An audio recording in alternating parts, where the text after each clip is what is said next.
Hello everyone welcome to the current affair session of Gurukul. ਅੱਜ ਦੇ session ਦੇ ਵਿੱਚ ਆਪਾਂ ਡਿਸਕਸ ਕਰਾਂਗੇ 20 ਅਤੇ 21 ਜਨਵਰੀ ਦੋਨੋਂ ਦਿਨਾਂ ਦੇ ਕਰੰਟ ਅਫੇਅਰਸ। ਬਿਕੋਜ਼ ਕੱਲ ਦਾ ਸੈਸ਼ਨ ਆਪਣਾ ਮਿਸ ਹੋ ਗਿਆ, ਸੋ ਅੱਜ ਆਪਾਂ ਦੋਨੋਂ ਡੇਜ਼ ਦੇ ਹੀ ਕਰੰਟ ਅਫੇਅਰਸ ਨੂੰ ਕਵਰ ਕਰ ਲਵਾਂਗੇ। ਸਟਾਰਟ ਕਰਦੇ ਹਾਂ ਆਪਣੇ ਸੈਸ਼ਨ ਨੂੰ ਫਸਟ ਟੌਪਿਕ ਦੇ ਨਾਲ। ਫਸਟ ਟੌਪਿਕ ਹੈਗਾ ਬੁੱਕ ਦੇ ਨਾਲ ਰਿਗਾਰਡਿੰਗ, ਜਿਹੜਾ ਕੀ ਹੈ the making of the Aadhaar world's largest identity platform. ਤੋਂ ਆਪਾਂ ਦੱਸਣਾ ਹੈ ਬੁੱਕ ਕਿਸ ਨੇ ਲਿਖੀ ਹੈ। ਆਧਾਰ ਕਾਰਡ ਦੀ ਗੱਲ ਕਰੀਏ ਤਾਂ ਜਦੋਂ ਤੋਂ ਇਹ ਆਇਆ ਇੰਪਲੀਮੈਂਟੇਸ਼ਨ ਦੇ ਵਿੱਚ ਤਾਂ ਹਰ ਇੱਕ ਸਕੀਮ ਦੇ ਨਾਲ ਆਪਾਂ ਨੂੰ ਆਧਾਰ ਕਾਰਡ ਲਿੰਕ ਕਰਨਾ ਪੈਂਦਾ। ਕੁਝ ਵੀ ਤੁਸੀਂ ਅਵੇਲ ਕਰਨਾ ਜਾਂ ਫਿਰ ਬੈਂਕ ਅਕਾਊਂਟ ਖੁਲਾਉਣਾ, ਹਰ ਇੱਕ ਚੀਜ਼ ਦੇ ਲਈ ਆਪਾਂ ਨੂੰ ਆਧਾਰ ਕਾਰਡ ਦੀ ਜ਼ਰੂਰਤ ਪੈਂਦੀ ਹੈ। ਤਾਂ ਉਸੇ ਦੇ ਬੇਸਿਸ ਤੇ ਹੀ ਇੱਕ ਬੁੱਕ ਲਿਖੀ ਗਈ ਹੈ ਜਿਸ ਦਾ ਨਾਮ ਹੈ making of Aadhaar world's largest identity platform. तो किसने लिखी है? ये लिखी है जी राम सेवक शर्मा जी ने, ਜਿਹੜੇ ਕਿ ਡਾਇਰੈਕਟਰ ਜਨਰਲ ਰਹੇ ਨੇ UIDAI ਦੇ, ਮਤਲਬ यूनिक ਆਇਡੈਂਟੀਫਿਕੇਸ਼ਨ ਡਿਵੈਲਪਮੈਂਟ ਅਥਾਰਟੀ ਹੈ ਜਿਹੜੀ, ਉਸਦੇ डायरेक्टर जनरल से। तो उन्होंने ये बुक लिखी है। सो ऑप्शन ए अपना करेक्ट आंसर हो गया। Ram Sewak Sharma, first director general of UIDAI, has authored the book making of Aadhaar world's largest identity platform. Release हुई सी 12 सितंबर 2020 ਨੂੰ। ਇਹ ਜਿਹੜਾ ਪ੍ਰਿੰਟ ਕੀਤਾ ਗਿਆ, ਸੌਫਟ ਕਵਰ ਨੇ ਕੀਤਾ। ਸੋ ਇਹ ਕੁਐਸਚਨ ਹੋ ਗਿਆ ਬੁੱਕ ਬਾਰੇ। ਨੈਕਸਟ ਕੁਐਸਚਨ ਦੇਖਦੇ ਹਾਂ, ਵਿਚ ਡੇ will be celebrated as Parakram ਦਿਵਸ ਐਵਰੀ ਈਅਰ। किस डे ਨੂੰ ਆਪਾਂ ਪਰਾਕਰਮ ਦਿਵਸ ਦੇ ਨਾਮ ਨਾਲ ਸੈਲੀਬ੍ਰੇਟ ਕਰਦੇ ਆ ਹਰ ਸਾਲ। ਸੋ ਆਪਣੀ ਜਿਹੜੀ ਗਵਰਨਮੈਂਟ ਹੈ, ਸੈਂਟਰਲ ਗਵਰਨਮੈਂਟ ਹੈ, ਹਰ ਸਾਲ 23 ਜਨਵਰੀ ਨੂੰ, ਜਿਸ ਦਿਨ ਸੁਭਾਸ਼ ਚੰਦਰ ਬੋਸ ਜੀ ਦਾ ਬਰਥਡੇ ਹੁੰਦਾ ਹੈ, ਉਸ ਦਿਨ ਪਰਾਕਰਮ ਦਿਵਸ ਸੈਲੀਬ੍ਰੇਟ ਕਰਦੀ ਹੈ। ਸੋ ਇਸ ਕੁਐਸਚਨ ਦਾ ਰਾਈਟ ਆਂਸਰ ਕੀ ਹੋਏਗਾ? 23 जनवरी, option C. So the Indian government will celebrate Netaji Subhash Chandra Bose birthday on 23rd of January as Prakaram Divas। And अगर आप सुभाष चंद्र बोस जी की गल करिए तो वो अपने इंडियन फ्रीडम स्ट्रगल में काफ़ी इंपॉर्टेंट रोल प्ले किया उन्होंने। उन्होंने बर्थ होया सी 23 जनवरी 1897 ਦੇ ਵਿੱਚ। किस ते उन्होंने फादर का नाम की सी? उन्होंने फादर है सी एडवोकेट जानकी नाथ बोस। ओडिशा कटक ਦੇ ਵਿੱਚ बर्थ होया। उन्होंने फ्रीडम स्ट्रगल ਵਿੱਚ काफ़ी ज़्यादा मूवमेंट्स ਦੇ ਵਿੱਚ पार्टिसिपेट किया। एक्सट्रीमिस्ट है सी वो। 1938 ਦੇ ਵਿੱਚ उन्होंने वाइस जो प्रेजिडेंट अपॉइंट किया गया INC मतलब इंडियन नैशनल कांग्रेस, जो कि 1885 ਦੇ ਵਿੱਚ ਬਣੀ ਸੀ। सो उस तो बाद गांधी जी ਤੇ सुभाष चंद्र बोस जी ਦੇ ओपीनियंस ਦੇ ਵਿੱਚ क्लैश होने करके वो जो डिज़ाइन कर गए 1939 ਦੇ ਵਿੱਚ ਉਹ ਇੱਥੋਂ ਚਲੇ ਗਏ। ਸਭ ਤੋਂ ਪਹਿਲਾਂ ਉਹ ਗਏ ਜਾਪਾਨ, ਫਿਰ ਉਹਨਾਂ ਨੇ ਕਾफ़ी ਸਾਰਾ ਕੰਟਰੀਜ਼ ਨੂੰ ਵਿਜ਼ਿਟ ਕੀਤਾ, ਲਾਈਕ ਜਰਮਨੀ 'ਚ ਹਿਟਲਰ ਨੂੰ ਵੀ ਮਿਲੇ। तो अलग अलग जगह पर जाके फाइनली उन्होंने जो इंडियन नैशनल आर्मी मतलब आज़ाद हिंद फौज बनाई सिंगापुर दे विच जाके। सो उस Indian national army Azad Hind फौज ने काफ़ी इंपॉर्टेंट रोल प्ले किया अगे जाके अपनी फ्रीडम स्ट्रगल दे विच। So finally he died in a plane crash in Taipei on August 18 1945। 18 अगस्त ਨੂੰ ਟੈਪਾਈ ਦੇ ਵਿੱਚ ਇੱਕ ਪਲੇਨ ਕ੍ਰੈਸ਼ ਹੋਇਆ, ਜਿਹਦੇ ਦੌਰਾਨ ਉਹਨਾਂ ਦੀ ਡੈਥ ਹੋ ਗਈ। ਵੈਸੇ ਕਾफ़ी ਮਿਸਟੀਰੀਅਸ ਡੈਥ ਸੀ। ਇਹਦੇ ਐਕਚੁਅਲ ਰੀਜ਼ਨਸ ਨੂੰ ਹਜੇ ਤੱਕ ਫਾਈਂਡ ਆਊਟ ਨਹੀਂ ਕੀਤਾ ਗਿਆ, ਮਤਲਬ ਮਿਸਟਰੀ ਹੀ ਹੈ ਕਿ ਉਹਨਾਂ ਦੀ ਡੈਥ ਕਿਸ ਤਰ੍ਹਾਂ ਹੋਈ। ਸੋ ਐਸਸੀ ਬੋਸ ਯਾਦ ਰੱਖਣਾ, ਕਾफ़ੀ ਇੰਪॉर्टेंट ਰੋਲ प्ले ਕੀਤਾ ਉਹਨਾਂ ਨੇ ਆਪਣੀ ਫਰੀडम स्ट्रगल ਦੇ ਵਿੱਚ। Next question, in which of the following UT or state Khelo India first Zanskar winter sports festival began in January 2021। तो किहड़ी स्टेट या फिर UT दे विच खेलो इंडिया दे फर्स्ट एवर एडिशन होया जांस्कर विंटर स्पोर्ट्स फैसटिवल का। तो जनवरी 2021 ਦੇ ਵਿੱਚ स्टार्ट की गई ने ये गेम। 13 ਦਿਨਾਂ ਦਾ ਇਹ ਜੋ ਟਾਈਮ ਪੀਰੀਅਡ ਚੱਲੇਗਾ ਇਹਨਾਂ ਗੇਮਸ ਦਾ। तो अपने लिए इंपॉर्टेंट क्यों आ? बिकॉज खेलो इंडिया दियाँ स्पोर्ट्स हो रही जास्कर रेंज जो कि हिमालय दियाँ कुछ रेंजेस है नॉर्दਰਨ पार्ट ਦੇ ਵਿੱਚ, ਜਿਵੇਂ ਕਿ ਪੀਰ पंजाल हो गया, काराकोरम रेंज हो गया, जास्कर रेंज हो गया। उन्होंने ਜਿਹੜੀ जास्कर रेंज है लद्दाख वाले रीजन ਦੇ ਵਿੱਚ लोकेटेड है। तो ਉੱਥੇ ਹੀ ਇਹ ਗੇਮਸ ਹੋਈਆਂ ਤਾਂ ਕਿ ਉਸ ਏਰੀਆ ਦੇ ਵਿੱਚ ਟੂਰਿਜ਼ਮ ਨੂੰ ਪ੍ਰਮੋਟ ਕੀਤਾ ਜਾ ਸਕੇ, ਉਸ ਏਰੀਆ ਦੇ ਯੂਥ ਨੂੰ ਇਨਕਰੇਜ ਕੀਤਾ ਜਾ ਸਕੇ, ਇੰਗੇਜ ਕੀਤਾ ਜਾ ਸਕੇ ਸਪੋਰਟਸ ਐਕਟੀਵਿਟੀਜ਼ ਦੇ ਵਿੱਚ। ਸੋ ਤੁਹਾਨੂੰ ਆਨਸਰ ਮਿਲ ਹੀ ਗਿਆ ਹੋਏਗਾ ਕਿ लद्दाख ਦੇ ਵਿੱਚ ਇਹ ਗੇਮਸ ਸ਼ੁਰੂ ਕਰਵਾਈਆਂ ਗਈਆਂ। सो ऑप्शन भी अपना करेक्ट आंसर हो गया। नैक्सट कुछ और इन्फॉर्मेशन देख लेने जो लद्दाख के गेम्स हुई ने, ये इंपॉर्टेंट ने because Khelo India university games आपको पता होंगे ने अपने इंडिया के। तो उत्थे तो वाधू सारे पार्टिसिपेंट्स आते हैं, बट लद्दाख वाले रीजन में थोड़ी कमी है। तो उन्होंने एरियाज़ भी इसनों प्रमोट करने के लिए ये शुरुआत की गई है। दैन एक होर इंपॉर्टेंट चीज़ की है कि जोड़े एरियाज़ ने बेसिकली जोड़े टूरिस्ट साइट्स होंगे ने, जिमें कि लद्दाख, जम्मू कश्मीर, हिमाचल प्रदेश। तो उन्होंने एरियाज़ की जी इनकम है वो ज़्यादातर टूरिज्म इंडस्ट्री से डिपेंड करती है। तो लद्दाख के अगर इस तरह गेम्स होंगे, टूरिस्ट जाएंगे, तो उन्होंने जी टूरिज्म इंडस्ट्री है वो भी प्रमोट होएगी। सो इसलिए शुरुआत की गई है जांस्कर गेम्स की। 13 दिनों का ये जो सैलीब्रेट किया जाएगा। उस तो बाद ये एक्टिविटीज़ जो भी आप कहना कि गेम्स किस तरह दी होंगे, वो होंगे स्नो बेस्ड, क्योंकि इस रीजन के पूरा साल बर्फबारी होंगी है। तो उस स्नो बेस्ड कुछ एक्टिविटीज़ ही करवाई जाएगी। सो ये कुछ इंपॉर्टेंट फैक्टर से जो आप याद रखना, because Ladakh newly created UT है। तो वो रिगार्डिंग कोई भी अगर डिवेलपमेंट होंगी है आपको उसमें याद रखना जरूरी बन जाता है। Next question, global economic prospects report is released by which organization. तो जीईपी रिपोर्ट किस ऑर्गेनाइजेशन ने रिलीज़ की है। ग्लोबल इकोनॉमिक प्रॉस्पेक्ट्स रिपोर्ट का बेसिक मोटिव होंगे जो भी अपनी इकोनॉमी के चल रहा वो रिगार्डिंग फैक्टर्स नू पब्लिश करना। तो इसनू रिलीज़ किसने किया, वर्ल्ड बैंक ने। वर्ल्ड बैंक जो कि 1945 के बनी सी ब्रैटन वुड कॉन्फ्रेंस के दौरान, एंड IMF ते वर्ल्ड बैंक नू ब्रैटन वुड ट्विंस के नाम नाल भी जाना जाता बिकॉज दोनों इकट्ठे ही बनाया गया। एंड अगर आप दोनों के हैडकुआटर की गल करिए तो वह भी सेम जगह पर ही ने, वाशिंगटन DC जो कि USA ਦੇ ਵਿੱਚ ਲੋਕੇਟਡ ਹੈ। ਸੋ ਵਰਲਡ ਬੈਂਕ ਨੇ GEP ਰਿਪੋਰਟ ਨੂੰ ਪਬਲਿਸ਼ ਕੀਤਾ। ਇਹਦੇ ਕੁਝ ਫੈਕਟਰਸ ਆਪਾਂ ਦੇਖ ਲੈਂਦੇ ਆ। ਇਹਦੇ ਵਿੱਚ ਕਿਹਾ ਗਿਆ ਕਿ ਜਿਹੜੀ ਇੰਡੀਆ ਦੀ ਇਕਨੋਮੀ ਹੈ ਉਹ 9.6% ਨਾਲ ਕੰਟਰੈਕਟ ਹੋਏਗੀ ਇਨ ਦਾ ਈਅਰ 2020 ਤੋਂ ਲੈ ਕੇ 21, ਮਤਲਬ ਜੋ ਆਪਣਾ ਇਹ ਵਾਲਾ ਫਾਈਨੈਂਸ਼ੀਅਲ ਈਅਰ ਚੱਲ ਰਿਹਾ ਜਿਹੜਾ ਕਿ 1 ਅਪ੍ਰੈਲ 2020 ਤੋਂ ਸਟਾਰਟ ਹੋ ਕੇ 31 ਮਾਰਚ 2021 ਤੱਕ ਚੱਲੇਗਾ। ਉਹਦੇ ਵਿੱਚ ਆਪਣੀ ਇੰਡੀਆ ਦੀ GDP 9.6% ਤੱਕ ਕੰਟਰੈਕਟ ਹੋ ਗਈ ਹੈ। ਇਹਦੇ ਕੁਝ ਸਪੈਸੀਫਿਕ ਰੀਜ਼ਨਸ ਨੇ, ਆਪਾਂ ਨੂੰ ਪਤਾ ਫॉर श्योर कोविड-19 ਦੇ ਕਰਕੇ ਸਭ ਕੁਝ ਇੱਕ ਟਾਈਮ ਤੇ ਬੰਦ ਹੀ ਸੀ। ਉਹਦੇ ਨਾਲ ਜਿਹੜੀ ਕਿ ਹਾਊਸ ਹੋਲਡ ਸਪੈਂਡਿੰਗ ਆ ਉਹ ਬਿਲਕੁਲ ਰਿਡਿਊਸ ਹੋ ਗਈ। ਪ੍ਰਾਈਵੇਟ ਇਨਵੈਸਟਮੈਂਟ ਜਿਹੜੀ ਆ ਉਹ ਬਿਲਕੁਲ ਡਿਕਲਾਈਨ ਹੋ ਗਈ ਹੈ। ਇਨਫਾਰਮਲ ਸੈਕਟਰ ਬਿਲਕੁਲ ਬਿਖਰ ਚੁੱਕਿਆ। ਲਾਈਕ ਇਨਫਾਰਮਲ ਸੈਕਟਰ ਕਿਹੜਾ ਹੁੰਦਾ, ਜਿਵੇਂ ਕੋਈ ਪਰਸਨਸ ਖੁਦ ਇੰਪਲੋਇਡ ਨੇ, ਲਾਈਕ ਕੋਈ ਸਬਜ਼ੀ ਵੇਚ ਰਿਹਾ ਤਾਂ ਉਹ ਇੱਕ ਇਨਫਾਰਮਲ ਸੈਕਟਰ ਹੈ। ਤਾਂ ਇਸ ਤਰ੍ਹਾਂ ਦੇ ਸੈਕਟਰ ਜਿਹੜੇ ਨੇ ਇੰਡੀਆ ਦੀ ਇੰਪਲੋਇਮੈਂਟ ਦਾ 4/5 ਪਾਰਟ ਕੰਟਰੀਬਿਊਟ ਕਰਦੇ ਨੇ। ਤਾਂ ਇਹ ਜਿਹੜੀ ਇੰਪਲੋਇਮੈਂਟ ਆ ਬੈਡਲੀ ਇੰਪੈਕਟ ਹੋਈ ਹੈ, ਜਿਹਦੇ ਕਰਕੇ ਆਪਣੀ ਜਿਹੜੀ ਇਕਨੋਮੀ ਹੈ ਉਹ 9.6% ਨਾਲ ਕੰਟਰੈਕਟ ਹੋਏਗੀ। ਉਸ ਤੋਂ ਅਗਰ ਇਹਦੀ ਇੰਪਰੂਵਮੈਂਟ ਦੀ ਗੱਲ ਕਰੀਏ ਤਾਂ ਇਹ ਨੈਕਸਟ ਜੋ ਕਮਿੰਗ ਈਅਰ ਹੈ ਉਹਦੇ ਵਿੱਚ ਇਹਦੀ ਇੰਪਰੂਵਮੈਂਟ ਹੋਏਗੀ 5.4% ਨਾਲ। ਸੋ ਇਸ ਤੋਂ ਬਾਅਦ ਅਗਰ ਆਪਾਂ ਪੂਰੇ ਵਰਲਡ ਦੀ ਇਕਨੋਮੀ ਦੀ ਗੱਲ ਕਰੀਏ ਤਾਂ ਪੂਰੇ ਵਰਲਡ ਦੀ ਇਕਨੋਮੀ ਜਿਹੜੀ ਹੈ ਉਹ 2021 ਦੇ ਵਿੱਚ 4% ਨਾਲ ਐਕਸਪੈਂਡ ਕਰੇਗੀ। ਸਰਵਿਸਿਜ਼ ਤੇ ਮੈਨੂਫੈਕਚਰ ਸੈਕਟਰ ਆ ਜਿਹੜਾ ਉਹ ਅਗੇਨ ਤੋਂ ਮੋਮੈਂਟਮ ਦੇ ਵਿੱਚ ਆ ਚੁੱਕਿਆ ਹੈ। ਅਗਰ ਆਪਾਂ ਇਸ ਰਿਪੋਰਟ ਦੇ ਅਕੋਰਡਿੰਗ ਗੱਲ ਕਰੀਏ ਤਾਂ ਜੋ ਸਰਵਿਸ ਤੇ ਮੈਨੂਫੈਕਚਰਿੰਗ ਸੈਕਟਰ ਹੈ ਉਹ ਫਿਰ ਤੋਂ ਸ਼ੁਰੂ ਹੋ ਗਿਆ, ਕਿਉਂਕਿ ਆਪਾਂ ਨੂੰ ਪਤਾ ਜਦੋਂ ਤੋਂ ਲੋਕਡਾਊਨ ਖਤਮ ਹੋਇਆ ਤਾਂ ਫਿਰ ਤੋਂ ਸਭ ਕੁਝ ਉੱਦਾਂ ਹੀ ਚੱਲ ਰਿਹਾ। ਸੋ ਇਹ ਕੁਝ ਇਹਦੇ ਫੈਕਟਰਸ ਹੈਗੇ ਨੇ। ਜਿਹੜਾ ਇੱਕ ਨੈਕਸਟ ਮੋਸਟ ਇੰਪੋਰਟੈਂਟ ਫੈਕਟਰ ਹੈ ਕਿ ਜਿਹੜੀ ਇੰਡੀਆ ਦੀ ਇਕਨੋਮੀ ਹੈ ਉਹ ਫਸਟ ਟੈਕਨੀਕਲ ਰਿਸੈਸ਼ਨ ਫੇਜ਼ ਦੇ ਵਿੱਚ ਐਂਟਰ ਹੋ ਚੁੱਕੀ ਹੈ। ਹੁਣ ਟੈਕਨੀਕਲ ਰਿਸੈਸ਼ਨ ਦਾ ਮਤਲਬ ਕੀ ਹੁੰਦਾ ਹੈ? ਇਹਦਾ ਮਤਲਬ ਹੈ ਕਿ ਜਦੋਂ ਕਿਸੇ ਕੰਟਰੀ ਦੀ ਇਕਨੋਮੀ ਲਗਾਤਾਰ 2 ਜਿਹੜੇ ਕੁਆਟਰ ਹੈ ਉਹਨਾਂ ਦੇ ਵਿੱਚ ਇਹਦੀ ਜਿਹੜੀ ਇਕਨੋਮਿਕ ਗਰੋਥ ਹੈ ਉਹ ਮਾਈਨਸ ਦੇ ਵਿੱਚ ਚਲੀ ਜਾਵੇ, ਕੰਟਰੈਕਟ ਹੋ ਜਾਏ, ਤਾਂ ਉਦੋਂ ਕੋਈ ਵੀ ਇਕਨੋਮੀ ਟੈਕਨੀਕਲ ਰਿਸੈਸ਼ਨ ਦੇ ਵਿੱਚ ਚਲੀ ਜਾਂਦੀ ਹੈ। ਸੋ ਇੰਡੀਆ ਨੇ ਇਹ ਚੀਜ਼ ਅਚੀਵ ਕਰ ਲਈ ਹੈ। ਇੰਡੀਆ ਦੀ ਇਕਨੋਮੀ 2 ਕੁਆਟਰਸ ਤੋਂ ਕੰਟਰੈਕਟ ਹੋ ਰਹੀ ਹੈ। ਸੋ ਆਪਾਂ ਫਾਈਨਲੀ ਟੈਕਨੀਕਲ ਰਿਸੈਸ਼ਨ ਦੇ ਫੇਜ਼ ਦੇ ਵਿੱਚ ਐਂਟਰ ਹੋ ਚੁੱਕੇ ਆ। ਸੋ ਇਹ ਕੁਝ ਰਿਪੋਰਟਸ ਨੇ ਵਰਲਡ ਬੈਂਕ ਦੀਆਂ। ਨੈਕਸਟ ਕੁਐਸਚਨ ਹੈ, ਰੀਸੈਂਟਲੀ ਵਿਚ ਕੰਟਰੀ ਪਾਸ ਦਾ Malala Yousafzai act for Pakistani women to award scholarship. ਕਿਹੜੀ ਕੰਟਰੀ ਨੇ ਇੱਕ ਐਕਟ ਪਾਸ ਕੀਤਾ ਜਿਸ ਦੇ ਅਕੋਰਡਿੰਗ पाकिस्तानी विमेन ਨੂੰ स्पॉन्सरशिप प्रोवाइड करी जाएगी, स्कॉलरशिप प्रोवाइड करी जाएगी। तो मलाला यूसुफज़ई के नाम से ये एक्ट पास किया गया। So it is passed by USA government. Option D अपना करैक्ट आंसर होएगा। US recently pass the Malala Yousafzai act for Pakistani women. इस एक्ट के अकॉर्डिंग की है कि जो USAID है, मतलब United States agency for international development, वो जो भी स्कॉलरशिप देंगे ने वर्ल्ड वाइड लैवल पर इंटरनेशनल डिवेलपमेंट के लिए उन्होंने सारिया स्कॉलरशिप का 50% पार्ट वो पाकिस्तानी विमेन को प्रोवाइड करेंगे 2 साल के टाइम पीरियड के। 2 साल 2020 तो लैके 22 तक के टाइम पीरियड के ये की होएगा, जो पाकिस्तानी विमेन ने उन्होंने इंपावरमेंट होएगी। बिकॉज जो एजुकेशन होएगी तो ही तो इंपावरमेंट आएगी, तो उन्होंने जी एजुकेशन की कंडीशन है वो इंप्रूव हो सकती है, तो यूनीवर्सल एक्सैस एजुकेशन अचीव हो सकती है। सो एक एक्टिविटी की गई है USA के द्वारा। Next question, which Indian armed force signed a contract with a private company to procure high altitude switch drones for $20 million। तो इंडियन आर्म्ड फोर्स की किहड़ी ब्रांच ने एक कॉन्ट्रैक्ट साइन किया है प्राइवेट कंपनी के नाल, ताकि हाई ऑल्टीट्यूड स्विच ड्रोन्स नू एक्वायर किया जा सके, जिन्हां दा वर्थ होएगा $20 मिलियन। सो अपने इंडियन आर्म्ड फोर्स के 4 ब्रांचेस ने basically, Indian army, Indian air force, Indian navy and Indian coast guard. So उहदे विचों इंडियन आर्मी ने एक कॉन्ट्रैक्ट साइन किया है इंडिया फोर्ज नाम के स्टार्टअप के नाल। सो अपना क्वेश्चन का राइट आंसर की होएगा?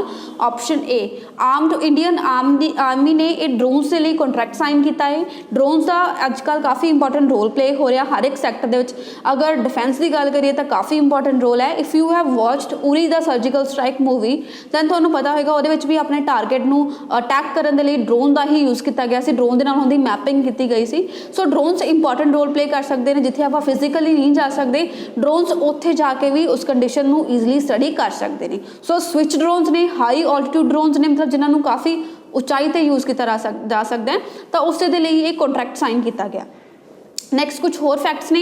ਇੰਡੀਅਨ ਆਰਮੀ ਨੇ ਸਾਈਨ ਕੀਤਾ ਇਹ ਕੰਟਰੈਕਟ ਆਈਡੀਆ ਫੋਰਜ ਦੇ ਨਾਲ ਕੀਤਾ ਹੈ। ਆਈਡੀਆ ਫੋਰਜ ਕੀ ਹੈ? ਇੱਕ ਸਟਾਰਟਅਪ ਹੈ, ਸਟਾਰਟਅਪ ਜਿਸ ਨੂੰ ਬਣਾਇਆ ਸੀ IIT ਬੰਬੇ ਦੇ ਕੁਝ ਐਲੂਮਨੀ ਸੀ, ਮਤਲਬ ਜਿਹੜੇ ਪ੍ਰੀਵੀਅਸ ਸਟੂਡੈਂਟਸ ਉੱਥੇ ਪ੍ਰੈਕਟਿਸ ਕਰ ਚੁੱਕੇ ਨੇ, ਉਹਨਾਂ ਨੇ ਮਿਲ ਕੇ ਇਸ ਨੂੰ ਬਣਾਇਆ।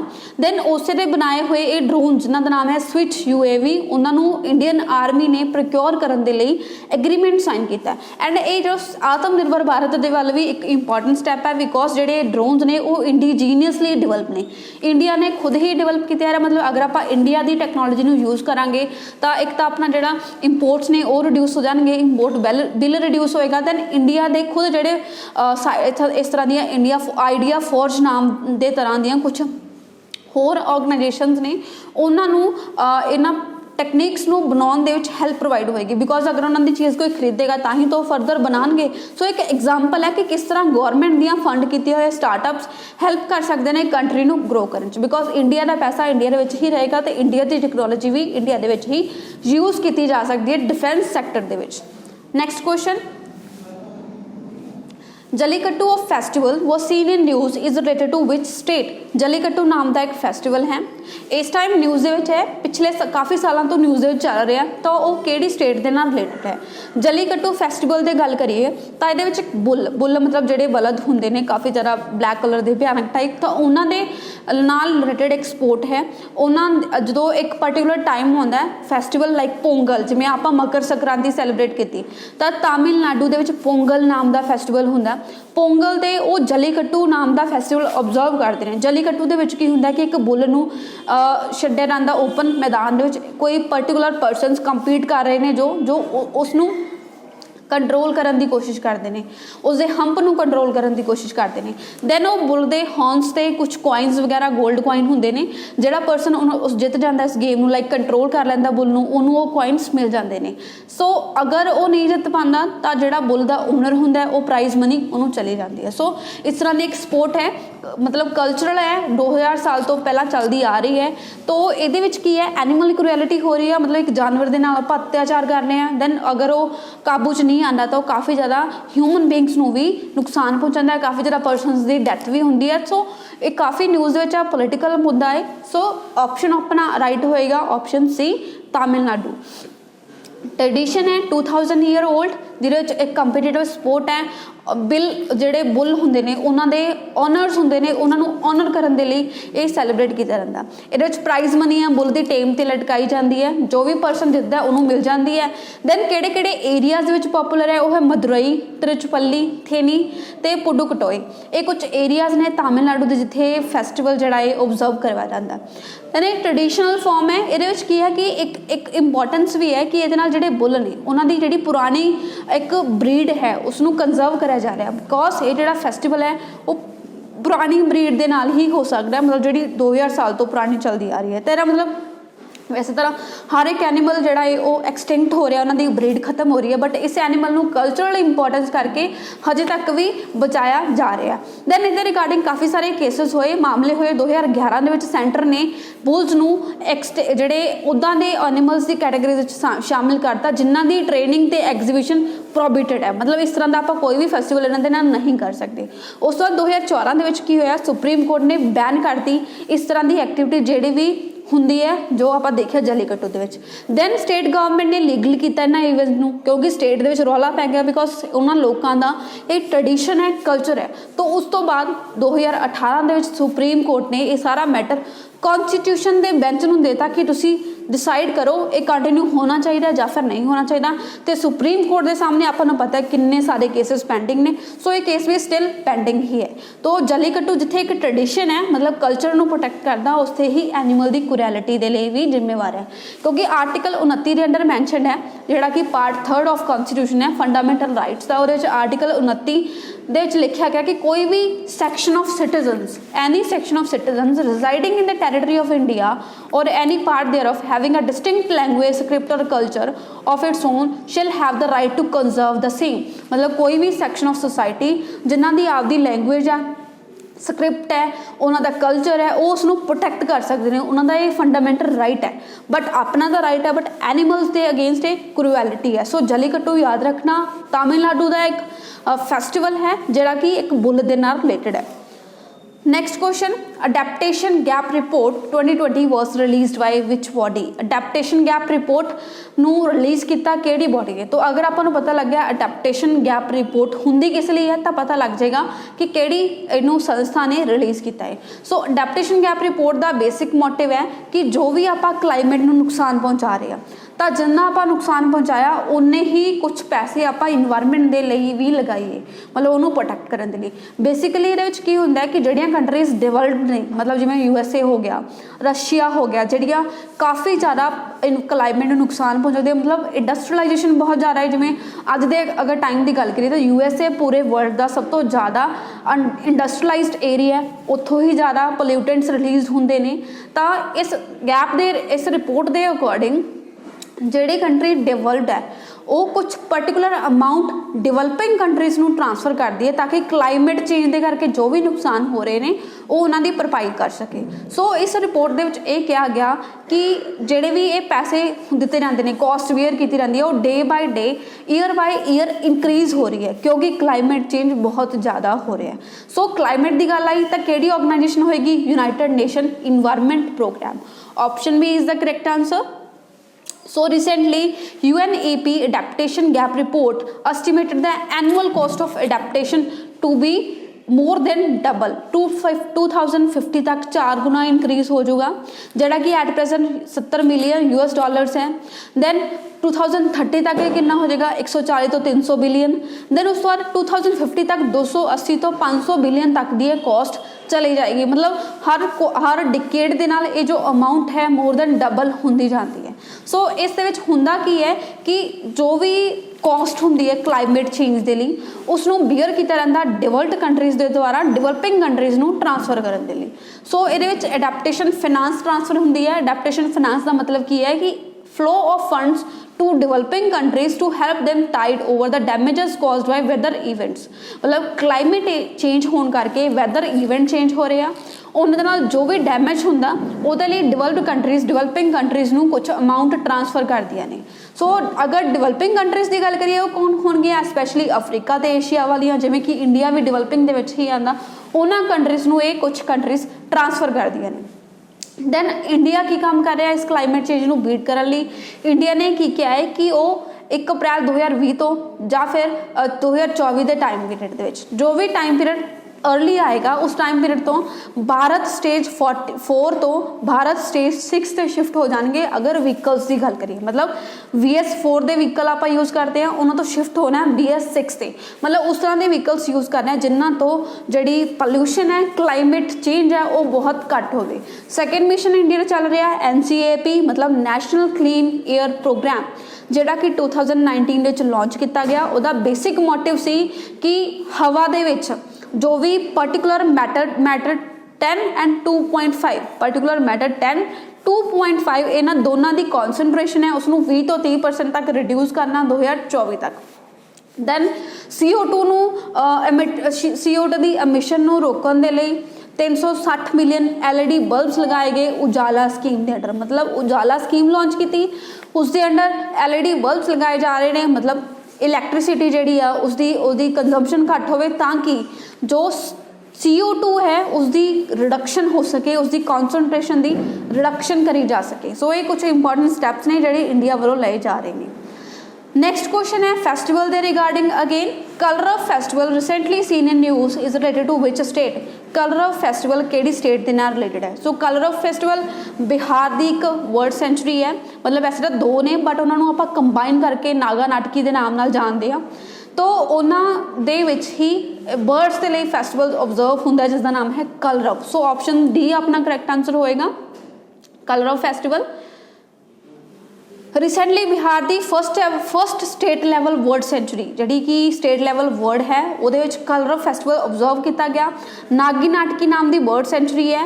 ये दो वैसे तो सेंचुरीज ने नागी डैम तो नागटी डैम बट इन्हें दोनों को बहुत ज़्यादा क्लोज जड़ियाँ सिचुएटेड हैगियां ने तो दोनों के नाम से ही नागी नागटी नाम का बर्ड सेंचुरी के नाम से आप इसनों कलरव फैसटिवल ऑब्जर्व करते हैं। ये की इंपॉर्टेंस है बिकॉज इस सेंचुरी के वर्ड्स आते हैं अलग अलग area like Eurasia, central Asia, Arctic circle, Russia, northern China.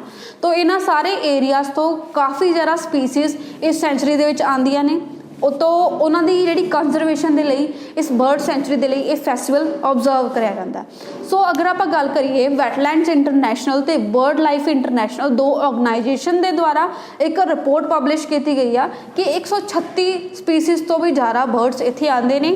Then 1600 बार हैडेड गीस मतलब जोड़े हंस होंगे ने वो पूरे वर्ल्ड के 3% सिर्फ इसे बर्ड सेंचुरी के ने मतलब अगर पूरे वर्ल्ड 100 ने तो 3 सिर्फ इसे सेंचुरीज के ने। तो इसलिए यदी इंपॉर्टेंस काफ़ी ज़्यादा है, इसनों कंजर्व करने की लड़ है। सो ये दो ऑर्गेनाइजेशन की गल करिए तो वैटलैंड इंटरनेशनल एक नॉट फॉर प्रॉफिट ऑर्गेनाइजेशन है जिसका बेसिक मोटिव बर्ड्स नू कंजर्व करना तो वैटलैंड्स नू रीस्टोर करना। बर्ड लाइफ इंटरनेशनल का भी यही काम है। ये भी एक NGO आ जी कि बर्ड्स नू कंजर्व करती है, हैबिटेट्स नू कंजर्व करती है, उन्होंने ग्लोबल बायोडाइवर्सिटी नू कंजर्व करती है मतलब नैचुरल रिसोर्सिस का सस्टेनेबिलिटी नाल यूज़ किया जा सके। सो ये आप काम क्यों कर रहे हैं बिकॉज जो अपन सेंचुरीज ने वर्ड सेंचुरीज ने उन्होंने बहुत ज़्यादा नुकसान होता है। किस करके एक तो ह्यूमन एनीमल कन्फ्लिक्ट मतलब फॉरेस्ट का एरिया रिड्यूस हो रहा बिकॉज पॉपूलेशन जिमें जिमें इनक्रीज होगी उवें उवें फूड प्रोडक्ट्स की डिमांड इनक्रीज होएगी तो इरीगेशन ज़्यादा करांगे आप इरीगेशन ज़्यादा करांगे तो फॉरेस्ट एरिया रिड्यूस होएगा।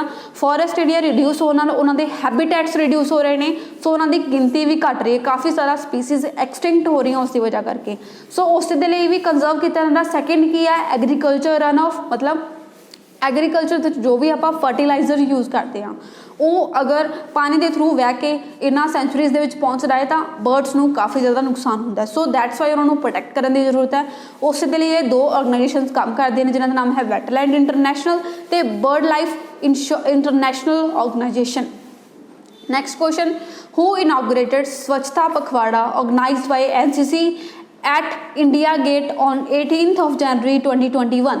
तो स्वच्छता पखवाड़ा नाम का कैंपेन है जिसनों ऑर्गेनाइज करवाया नैशनल कैडेट कॉप NCC ने एंड इसनों इनॉग्रेट किसने किया मतलब एक पर्टिकुलर पर्सन ने इसनों इनॉग्रेट किया होगा। So it is inaugurated by mister Ajay Kumar. Option B correct answer होएगा इस क्वेश्चन का। अजय कुमार ने इसनों इनॉग्रेट किया। सॉरी इस क्वेश्चन में रॉन्गली गिवन है बट ये answer is the Ajay Kumar ही है।